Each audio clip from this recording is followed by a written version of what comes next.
எந்த பின்னணியும் இல்லாமல் நுழைந்து குறுகிய காலத்தில் முன்னணி நடிகராக உயர்ந்தவர் நடிகர் சிவகார்த்திகேயன். வருத்தப்படாத வாலிபர் சங்கம் மற்றும் ரஜினி முருகன் போன்ற வெற்றி படங்கள் அவரை பல சீனியர் நடிகர்களை முந்தி செல்ல வைத்தன. தற்போது ரஜினி, அஜித், விஜய்க்கு பிறகு அதிக சம்பளம் வாங்கும் நடிகர்களில் ஒருவராக அவர் திகழ்கிறார். குழந்தைகளுக்கு பிடித்த நடிகர் என்ற இமேஜ் அவருடைய வெற்றிக்கு முக்கிய காரணமாக கூறப்படுகிறது. சிவகார்த்திகேயன் நடிப்பில் சமீபத்தில் வெளியான அமரன் திரைப்படம் ரூபாய் 300 கோடிக்கும் மேல் வசூல் செய்து ஒரு புதிய சாதனையை படைத்தது. ரஜினி, விஜய், அஜித் ஆகியோருக்கு பிறகு இந்த வசூலை எட்டிய முதல் நடிகர் சிவகார்த்திகேயன் தான். இந்த வெற்றியின் உச்சத்தில் அவர் இப்போது இயக்குனர் AR முருகதாஸ் இயக்கத்தில் உருவாகியுள்ள மதராசி திரைப்படத்தில் நடித்துள்ளார். இந்த படம் செப்டம்பர் 5ஆம் தேதி வெளியாக உள்ளது. சமீபத்தில் பெரிய நடிகர்களின் திரைப்படங்கள் இசை வெளியீட்டு விழா ட்ரெய்லரில் அதிகமாக பில்டப் காட்டப்பட்டு பிறகு கதைகள் சொதப்பியதால் அந்த படங்கள் படு தோல்வி அடைந்து வருகிறது.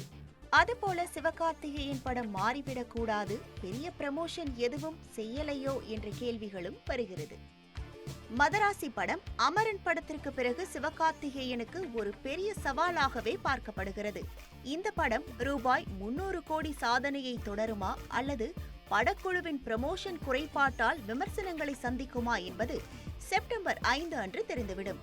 கோட் படத்தில் நடிகர் விஜயுடன் SK இருந்த அந்த காட்சி ஒரு பெரிய ஊக்கமாகவே இருந்துள்ளது. குட்டி தளபதி, திடீர் தளபதி என்று பலர் சொல்லத் தொடங்க, நிஜமாகவே சிவகார்த்திகேயன் வளர்ந்து வரும் ஒரு குட்டி தளபதிதானா என்ற கேள்விக்கு திரையரங்கு உரிமையாளர்கள் சங்க தலைவர் திருப்பூர் சுப்பிரமணியம் கூறுகையில், சிவகார்த்திகேயன் நடிப்புல பாத்தீங்கன்னா சமீபத்துல அமரன் திரைப்படம் பாத்தீங்கன்னா 300 கோடிக்கு மேல வசூல் செஞ்சுச்சு. பார்த்தோம் அப்படின்னா ரஜினி, விஜய், அஜித் அவர்களுடைய இதுல பார்த்தோன்னா வசூல் ரீதியா வந்துட்டு அடுத்த நடிகர் வந்துட்டு ஒரு 300 கோடியை தொட்டிருக்காரு அப்படின்னா சிவகார்த்திகேயன் அவர்களை நம்மளால சொல்ல முடியும். சோ நேத்து வந்துட்டு மதராசி படத்துடைய ஆடியோ லான்ச்ல வந்துட்டு சிவகார்த்திகேயன் என்ன சொல்லியிருக்காங்க அப்படின்னா, அந்த துப்பாக்கியை கையில கொடுத்த விஷயம் பத்தி பேசியிருக்காரு.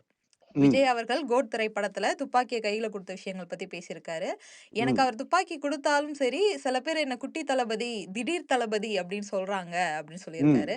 இதெல்லாம் வந்துட்டு கிடையாதுப்பா, அண்ணன் அண்ணன் தான், தம்பி தம்பி தான் அப்படிங்கிற மாதிரி பேசியிருக்காரு. நீங்க இதை எப்படி எடுத்துக்கிறீங்க சார்? அவங்க பொதுவா ஜெனரலா இருந்துட்டு இந்த ஹீரோக்கள் ஒருத்தர் ஒருத்தர் இருந்துட்டு அவங்க பாராட்டும் போது அது சம்பந்தமா சந்தோஷமா பேசுறது வழக்கம். எங்களை பொறுத்தவரை அவங்க இந்த மாதிரி அந்யோன்யமா இருக்கிறது சந்தோஷம், அவ்வளவுதான். இப்போ செப்டம்பர் 5ஆம் தேதி வந்துட்டு கோட் திரைப்படம் வெளியானுச்சு. அடுத்து அக்டோபர்ல வந்துட்டு பாத்தீங்கன்னா சிவகார்த்திகேயன் அவர்களுடைய படம் அமரன் வந்துட்டு ரிலீஸ் ஆச்சு. இது ரீதியா பாத்தீங்கன்னா அமரன் வந்துட்டு ரொம்ப பெரிய கலெக்ஷன் வந்துட்டு சிவகார்த்திகேயன் அவர்களுக்கு கொடுத்தது. இந்த ஒரு துப்பாக்கி கொடுத்த இந்த ஒரு சீனுக்காக எதுவும் ஃபர்ஸ்ட் டே கலெக்ஷன் எதுவும் அதிகரிச்சுதா உங்களை பொறுத்த? அதெல்லாம் ஒண்ணு அதிகரிக்கீங்க. அதெல்லாம் சினிமா தான் எல்லாம் பாக்குறாங்க, யாரும் அதெல்லாம் நினைக்க மாட்டாங்க. அது இதனால துப்பாக்கி கொடுத்ததுனால கலெக்ஷன் ஆகுங்கிறதெல்லாம் நிச்சயமா ஏத்துக்கவே முடியாது. அதெல்லாம் ஒண்ணும் காரணம் கிடையாது. படம் நல்லா இருந்தா அதனால ஒத்துழைச்சு, அவ்வளவுதான்.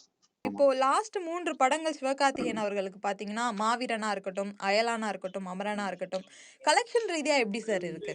கலெக்ஷன் எல்லாமே நல்லா இருக்குமா. சமயத்துல பொதுவாவே நம்ம சொல்லிட்டு இருக்கேன், விஜய், அஜித், ரஜினி, கமல், விஜய், அஜித்துக்கு அப்புறம் சிவகார்த்திகேயன் தான் கலெக்ஷன் பாயிண்ட்ல ஓப்பனிங் நல்லா இருக்கக்கூடிய ஒரு ஆர்டிஸ்ட். இது நான் இன்னைக்கு சொல்ல, 5 வருஷத்துக்கு முன்னாலேயே சொல்லியிருக்கேன். சோ அந்த 5 இயர்ஸ்க்கும் இப்பவும் எவ்வளவு டிஃபரன்ஸ் இருக்கு? நிச்சயமா இன்னைக்கு நல்லாவே டெவலப் ஆயிருக்கு. அவருடைய கலெக்ஷன் பாயிண்ட் நல்லாவே டெவலப் ஆயிருக்கு. ஓப்பனிங்கும் அவருக்கு நிச்சயமா பெருசா தான் இருக்கும், ஒன்றும் சந்தேகமே இல்லை. ஓகே, அப்ப அந்த டேக்லைனுக்கு ஏத்த மாதிரி சிவகார்த்திகேயன் அவர்கள் வளர்ந்து வராங்க அப்படின்னு தான் நீங்க? சந்தேகமே கிடையாது. ஓகே, இனிமேல் இந்த மதராசி படத்துக்கான ஓப்பனிங்ஸ் எப்படி இருக்கும்னு நீங்க நினைக்கிறீங்க? நிச்சயமா நல்ல ஓப்பனிங் கிடைக்கும். ஏன்னா கடைசியா வந்த படங்கள் வருது, அமரன் நல்லா போயிருக்கிறதுனால இந்த படங்கள்லாம் நிச்சயமா நல்ல ஓப்பனிங் கிடைக்கும். அப்புறம் அந்த படம் அந்த வாரம் தனியா வருது, வேற படம் கிடையாது. அந்த படத்துக்கூட ரிலீஸ் ஆகக்கூடிய படம் ஒரே ஒரு இங்கிலீஷ் படம் தான் ரிலீஸ் ஆகுது, வேற எந்த படம் கிடையாது. அதனால நிச்சயமா நல்ல ஓப்பனிங் இருக்கும், நல்லாவே இருக்கும். ஏன்னா இப்போ பாத்தீங்க அப்படின்னா நடிகர் விஜய் அவர்கள் பாலிடிக்ஸ் போறாங்க. சோ ஒரு விஜய் அவர்களுக்கான இருந்த ஒரு மாஸ் பேஸ் மொத்தமாவே காலி ஆகுது. சோ அத ஃபுல்ஃபில் பண்றதுக்கு கண்டிப்பா சிவகார்த்திகேயன் ஒரு முக்கிய ஒரு நபரா இருப்பாருன்னு நினைக்கிறீங்க? இருப்பாரு, கண்டிப்பா இருப்பாரு. நீங்க பார்த்த வரைக்கும் எவ்வளவு சார் இப்போ தியேட்டர்ஸா இருக்கட்டும், ஸ்கிரீனிங்ஸா இருக்கட்டும், ரசிகர்கள் எவ்வளவு கொண்டாடுவாங்கன்னு நினைக்கிறீங்க?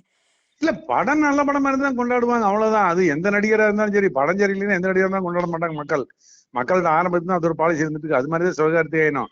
இன்னைக்கு தேதிக்கு ஓப்பனிங் இருக்கும். அதான் ஆர்டிஸ்ட் வளர்ந்து வரும்போது என்ன ஆகும்னா ஒரு பெரிய ஓப்பனிங் கிடைக்கும். அந்த வகையில் பாத்தீங்கன்னா இன்னைக்கு விஜய் கண்டிப்பா சிவகார்த்திகேயனுக்கு ஒரு பெரிய ஓப்பனிங் இருக்கும். அவ்வளவுதான். இப்ப ரஜினி, கமல், விஜய், அஜித் அடுத்து 5வதா பாத்தீங்கன்னா சிவகார்த்திகேயன் ஓப்பனிங் இருக்கு. அந்த ஓப்பனிங் கண்டிப்பா அவருக்கு இருக்கும். ஓகே. சிவகார்த்திகேயன் அவர்களை அடுத்து விஜய் சேதுபதி, விக்ரம் அப்புறம் இவர்கள்லாம் எல்லாம் அப்படிதான். விஜய் சேதுபதி, தனுஷ், சூர்யா, கார்த்தி, விக்ரம் எல்லாரும் இருக்காங்க. நிறைய பேர் இருக்காங்க. ட்ரெண்ட ஃப்ரெண்ட் ஆக்கிக்கோங்க. தந்தி டிவியின் சப்ஸ்கிரைபர்ஸ் அண்ட் ஃபாலோவர்ஸ் குடும்பத்துல நீங்களும் இணையுங்க.